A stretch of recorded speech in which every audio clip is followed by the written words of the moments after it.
A couple of my reinventions have been forced upon me. How so? Being fired. And so I kind of understand what you're talking about when you ask about reinvention in this economy. And I think my advice would be to not expect to get what you had, to not even assume that you're going to get what you had. Everybody's going to have to rethink as they're trying to get back in or somehow hang into the workforce. We're going to have to think outside the box. You know, when I lost my job at CBS, I couldn't find a job for a year. I had to start all over again. At 40, I took an entry-level job. I started all doing freelance cut-ins at MSNBC, where I'd worked 10 years before, hosting a 3-hour show.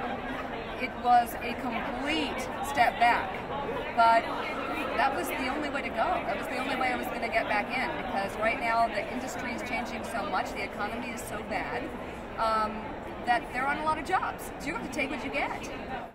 In all honesty, the job that I took, which was a big step back, was just fine.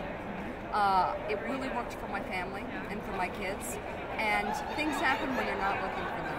When you kind of figure out that reality is what it is. And it came out of nowhere. Don Imus had that problem, got knocked off the air. Joe Scarborough came running up to MSNBC to dive into that job. He needed a co-host. We met in the hall. Literally, it happened overnight, and it happened out of nowhere. So how I made that step back in, or that step forward, I think it's because I wasn't looking for it, honestly. And I was in a place where I had very much accepted the reality of what I had and started looking at the positives.